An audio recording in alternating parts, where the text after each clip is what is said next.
Hi friends, கேரட்டையும் ரவையும் வச்சு ஒரு சிம்பிளான ஒரு டேஸ்டியான ஸ்வீட் ரெசிபி, அதுவும் என்னோடய ஸ்டைலில் எப்படி செய்யுதுன்னு பார்க்கலாமா? அதுக்கு ஒரு கடாயில் 2 டீஸ்பூன் நெய் சேர்த்துக்கிறேன். அடுத்ததான் 1 கப் அளவுக்கு ரவை, அதையும் சேர்த்துட்டு அடுப்பு வந்து மீடியமாக வச்சுக்கிட்டு நல்ல ரவையோட கலர் நல்லா மாறணும். வறுத்த ரவை வறுக்காத ரவை எது இருந்தாலும் பரவாயில்ல, இந்த மாதிரி கலர் வர வரைக்கும் நல்லா வறுத்து எடுத்துக்கோங்க. ரவையோட கலரே மாறிடணும். அந்தளவுக்கு நல்லா வறுத்தெடுத்த பிறகு இப்போ இன்னொரு பேனில் மறுபடியும் 2 டீஸ்பூன் நெய் சேர்த்துக்கிறேன்.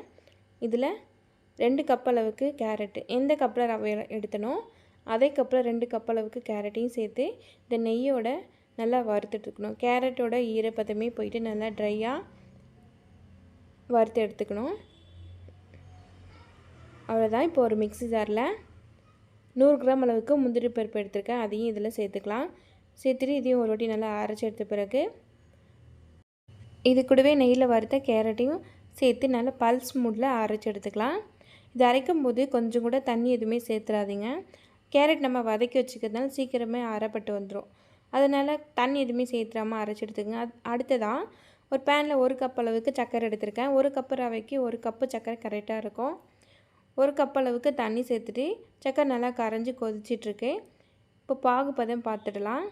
பாகுபதம்னு பார்த்திங்கன்னா ரொம்ப கம்பி பதம் அப்படிலாம் எதுவுமே தேவையில்லை. தொட்டு பார்த்தா லைட்டாக பிசு பிசுன்னு இருந்தாலே போதும். அவ்வளோதான். இப்போ வறுத்த ரவையை சேர்த்துடலாம். அடுப்பை வந்து மீடியமாக வச்சுட்டு எல்லா ரவையும் சேர்த்துட்டு லைட்டாக நல்லா கிளறி விட்டுடலாம். இது வேகிறதுக்கு பார்த்திங்கன்னா ஒரு 10 நிமிஷம் ஆகும். அது வரைக்கும் அடுப்பை வந்து மீடியமாக வச்சுட்டு மூடி போட்டு இடையில ஒரு வாட்டி நல்லா கிளறி விட்டுட்டே இருங்க. அவ்வளோதான்.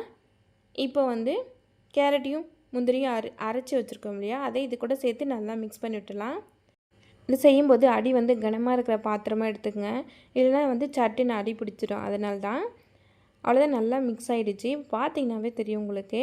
இந்த கேரட்டோட கலர் சேர்ந்து நல்லா பார்க்கவே கலர்ஃபுல்லாக இருக்குது. நான் எதுவுமே ஃபுட் கலர் எதுவுமே சேர்த்துவே இல்லை. அந்த கேரட்டோட கலரவே பார்க்க ரொம்ப சூப்பராக இருக்குது. இப்போ நான் 1 டீஸ்பூன் நெய் சேர்த்துருக்கேன். நீங்கள் கூடுதலாக நெய் வேணாலும் சேர்த்து நல்லா மிக்ஸ் பண்ணி விட்டுங்க. நெய் சேர்த்துட்டு ஒரு 5 நிமிஷம் மட்டும் நல்லா மிக்ஸ் பண்ணிட்டா போதும்.